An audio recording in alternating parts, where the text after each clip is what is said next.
Hi, this is Francisco Bujan from vitalcoaching.com, and I'm recording this video again from Delhi, where I just got in this morning.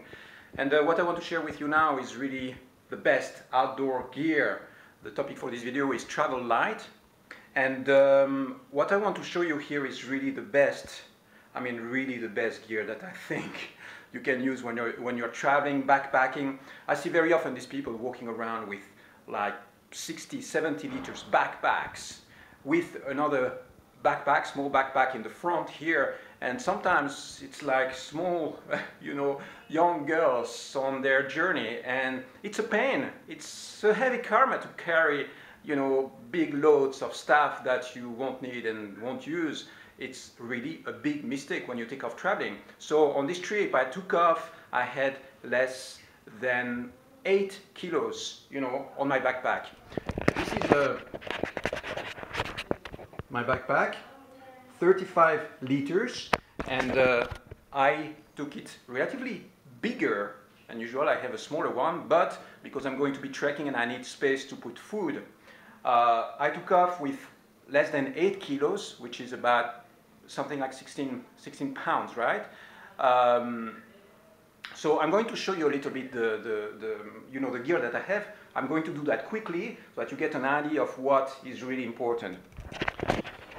Okay, because I'm going to be trekking, I have probably half of the gear that I have is about outdoor survival. So this one here, it's my small, tiny little tent. This is like a half a kilo tent. I took out the interior, the mosquito net, the interior of the tent, and I only take the cover, which allows me to have a shelter.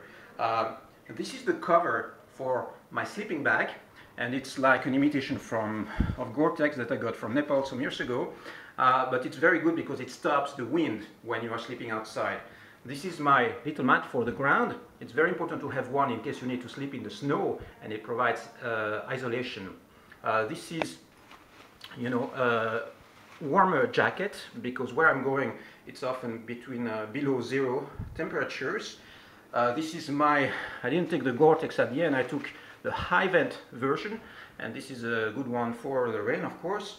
Then I have my trekking shoes, and those ones, the only reason why I don't take only the 5 toes is because the 5 fingers, it's because with those ones I can go on glaciers, on snow.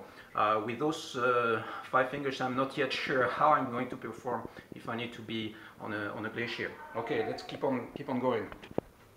So this is my bag of clothes. Okay, you see it's not much, and this is the place where many people make big mistakes. They take a huge amount of clothing that they won't need, and basically what you need is just one pair of pants, one shorts.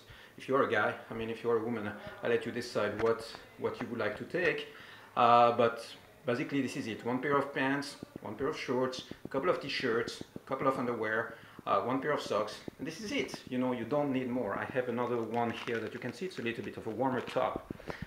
Here I have a pair of leggings. This one is a very important piece of equipment because it allows me again to walk in the snow if I need to. I modified it slightly. I put a little wire here so that it sticks under the shoe really well. This one here, that's a fantastic piece of equipment, and this is a water filter which allows me to purify the water wherever I am. So this is a filter. You basically pump the water out. I'm not going to show you how it works, maybe in another video, but you can purify water. It filters everything out except the chemicals. But all the worms, bacteria, viruses, all that are being filtered because it's a porosity inside that is only like 2 micros.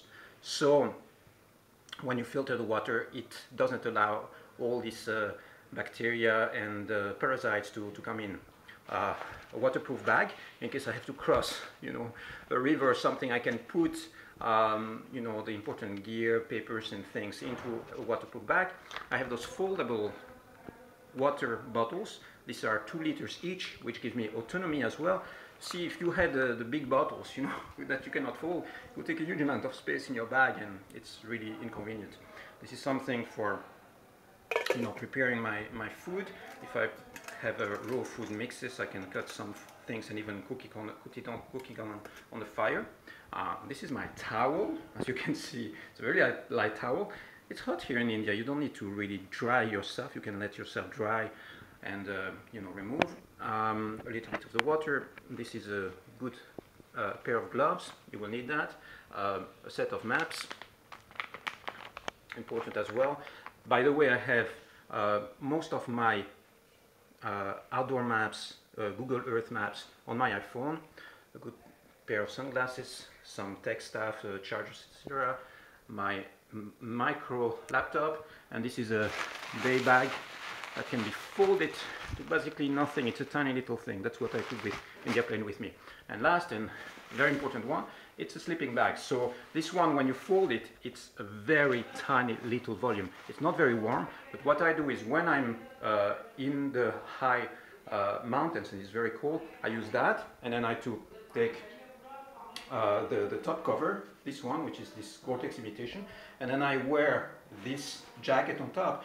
And basically, you know, I might be a little bit cold here and there, but yeah, it's okay if it happens, you know, once or twice in a 1 or 2 month trip. The point is that I want to travel really, really light. So when you put all that in a bag, all that gear, everything, that represents about 8 kilos of gear. I know that it looks a lot when you spread it like that, but believe me, you pack it and it becomes a very, very small volume. And this is really what is going to make your trip a very interesting experience.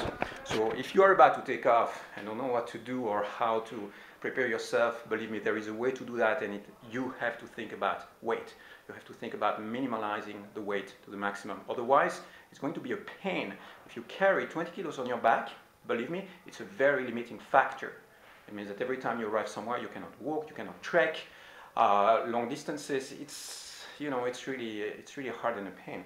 And on top of that, for me, you know, if I go on a survival trip across on the valley, and I need to take, you know, 5 kilos of food for the next 10 days, for instance, I need to have space in the bag, and I don't want to carry, you know, more than, you know, maybe 15 kilos altogether with the water when I'm taking off for this kind of journeys. Okay, so this is it. I hope this helps you, and if you have to take off for a trip, then you can see what, you know, the kind of ideas that you can implement. And last but not last, this is my camcorder. As you can see, it's a tiny little thing, and yeah, you don't need a big, you know, camcorder recorder either. So this is it for now. I'll come back soon with more videos and more tips. Take care, and yeah, enjoy. Take care. Bye bye.